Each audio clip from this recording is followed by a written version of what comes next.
seja bem-vindo ao telecurso de introdução à ciência política. Vamos andar pelas origens da política como ciência e como filosofia. Vamos explorar também o universo político brasileiro, compreensível para alguns, um mistério para muitos. E você vai ver que ciência e filosofia não são a mesma coisa.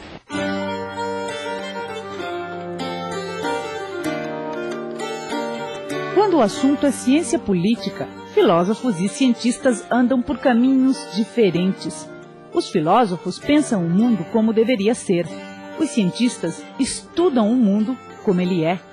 A filosofia política começou com Sócrates, teve continuidade em Platão, Aristóteles e segue, século após século, através de outros importantes pensadores.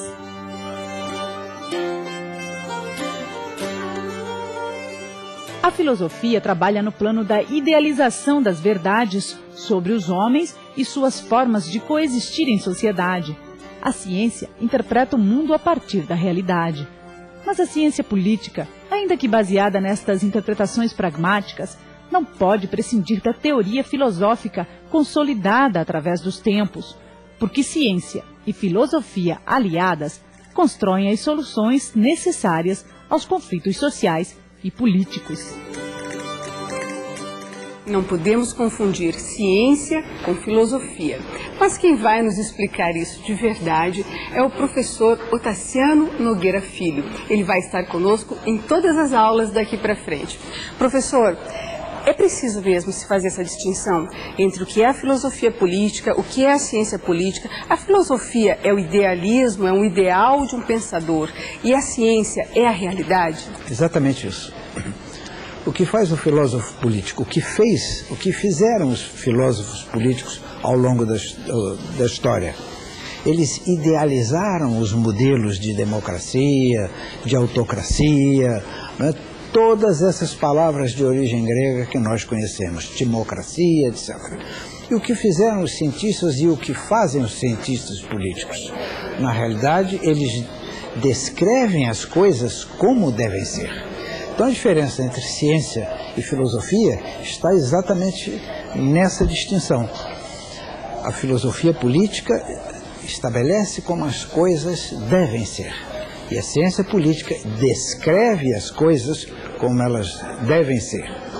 Ou seja, usa a realidade para explicar a própria realidade. Desses filósofos históricos da antiga Grécia, Roma, o que nós herdamos, o que foi de importante que ficou desse dever ser da política? Ficou tudo, ou quase tudo do que eles imaginaram, do que eles pensaram, do que eles deixaram como legado da sua especulação, do seu pensamento e das suas proposições. Tudo isso nós herdamos, a começar pelas próprias palavras. Eu já me referi aqui a algumas delas: a democracia, a timocracia, a autocracia, a aristocracia. Todas essas palavras são de origem grega, são gregas, e nós as utilizamos até hoje. Por quê? Porque os conceitos não mudaram, os conceitos são os mesmos. O que mudou foi a realidade. E aí é preciso lembrar uma outra particularidade. Como a filosofia política estipula como as coisas devem ser e a ciência política descreve como elas são, é preciso um mecanismo que decida se elas devem permanecer como são ou se devem mudar. Esse mecanismo é a política em si, é a atividade política. Mantendo um pouquinho o assunto lá na história, Sócrates é mesmo o mestre primeiro, o mestre maior? De todos eles é considerado o fundador da ciência política, né? Ele tinha como lema: conhece-te a ti mesmo. E há uma tríade, são três grandes patronos da filosofia política. Sócrates, de cujas especulações nós nada conhecemos.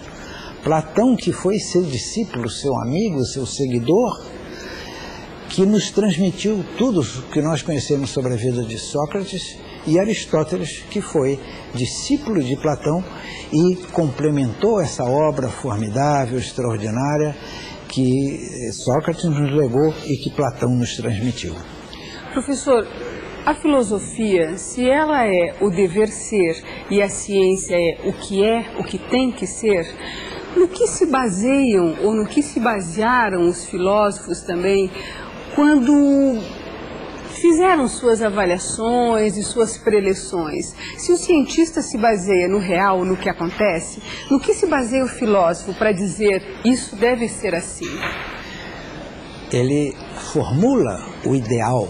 Quando nós falamos em democracia, nós conhecemos muitas formas de democracia diferentes, né? Quais as formas que eles nos legaram? A fórmula ideal. Platão mesmo escreveu a República, descrevendo o que seria a República ideal, que nunca se materializou.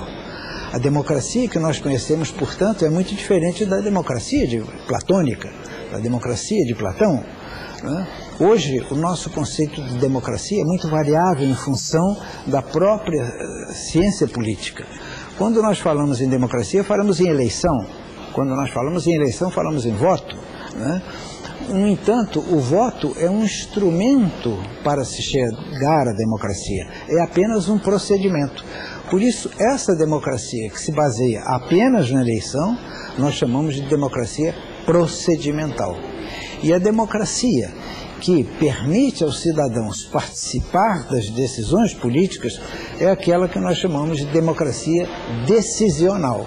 Então, essas diferenças todas, né, nem todas foram imaginadas e pensadas pelos filósofos. Porque a realidade que Platão, que Sócrates e que Aristóteles viveram era de uma democracia direta, que hoje não se pratica mais porque é impossível, né? Nós sabemos que Atenas tinha entre 300 e 400 mil habitantes.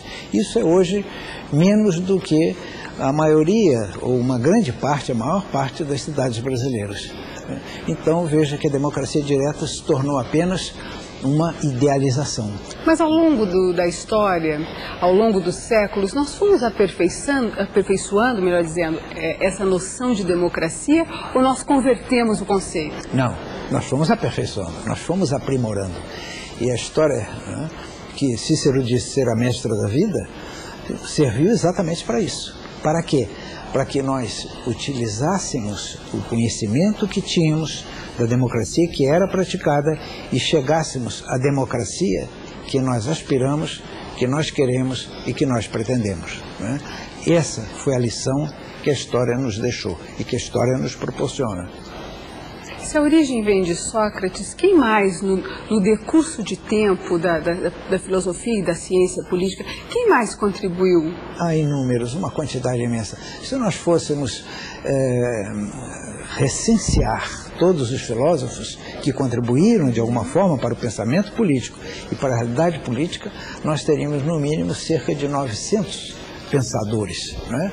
Os gregos, os socráticos são muito importantes, os pós-socráticos também, da mesma forma como a contribuição que deram os romanos, não tão relevante quanto a que deram os gregos, mas ainda assim relevante, a noção de Estado, por exemplo. Estado não é uma palavra grega, Estado é uma palavra latina, né? E assim como os gregos nos legaram a filosofia, os romanos nos legaram o direito. Então veja que são duas contribuições essenciais que se complementam e sem as quais o mundo contemporâneo não poderia sobreviver, a política e o direito, né? A política gerando o direito quando o Estado determina qual a Constituição que vai adotar e o direito limitando o poder do Estado. Então são duas coisas interdependentes, essenciais, vitais, fundamentais para que nós tenhamos um regime, os regimes que nós conhecemos e também os regimes a que nós aspiramos. Sempre haverá ciência política, sempre que houver governo, sempre que houver nações, sempre que houver um sistema organizado, um Estado, sempre deverá haver a ciência política? Sempre. Por que razão? Veja que o Estado varia de um país para outro. E o próprio Estado dentro de um país varia também varia uma forma de Estado, a forma de governo, né? Os sistemas eleitorais, os sistemas partidários. Veja o caso do Brasil. Nós éramos um Estado, quando nos tornamos independentes, éramos um Estado unitário, um só Estado. Em 1889, quando terminou, quando se revogou, quando se depôs a monarquia, né, a Constituição de 1891 transformou esse Estado, que era unitário, num Estado federado, composto de vários outros estados, unidades da federação. Então veja que o Estado varia no tempo e varia no espaço, né? Professor, ainda na linha dos pensadores, nós temos uma pergunta do colega Djalma Lima, e ele pergunta o seguinte: Maquiavel, esse grande pensador, esse ainda muito falado e muito usado, né? Ele está sempre presente quando se fala em estratégia política, estratégia de governo. Lá vem Maquiavel e o príncipe com os seus conceitos e seus parâmetros, digamos assim. E o Djalma Lima tem uma perguntinha para o senhor. Por que Maquiavel é usado até hoje para definir alguns conceitos negativos na política? Bom, Maquiavel não é usado só para definir conceitos negativos, é também para definir conceitos positivos. O que ocorre é que quando ele escreveu, na época, durante o Renascimento, quando ele escreveu O Príncipe, né, como ele traduziu a realidade da política do seu tempo, e ele viveu um período muito conturbado na cidade de Florença, onde ele assistiu os espetáculos agradáveis e desagradáveis da política, né, ele foi tido como, criou o próprio nome dele, criou um adjetivo, deixou de ser substantivo próprio e passou a adjetivo, maquiavélico. Na realidade ele estava falando sobre a realidade, mas ele fala também sobre coisas, não só sobre coisas negativas, mas também sobre coisas positivas. Ele dá conselhos ao príncipe, não é? Quando ele diz, por exemplo, que o homem precisa de fortuna e virtude. Quando ele diz que o homem deve ser, quando tiver que seguir os instintos, ele deve ser ao mesmo tempo lobo e leão. Por que razão? Porque o leão tem a força, né, e não sabe quando poderá ser atacado, ao passo que o lobo tem esse instinto. Então é uma comparação que ele fez, não só coisas negativas, mas também coisas positivas. Essa tradição de que ele foi maquiavélico, de que ele foi pernicioso para a história do pensamento político, né, já está ultrapassada há muitos anos, né? Ele foi considerado, o livro dele foi excomungado, como foram outros. O de Montesquieu também foi colocado no índex da igreja, né? E, no entanto, ele deu enorme contribuição para o pensamento político, na medida em que criou, materializou, propôs, etc., é o autor da teoria da divisão dos poderes. Maquiavel não fica muito assim numa linha tênue entre ser um filósofo e ser um estrategista, um cientista? É verdade. Não se pode. Uns consideram que ele é um teórico apenas da política, outros consideram que, ao contrário, ele é um grande analista da política.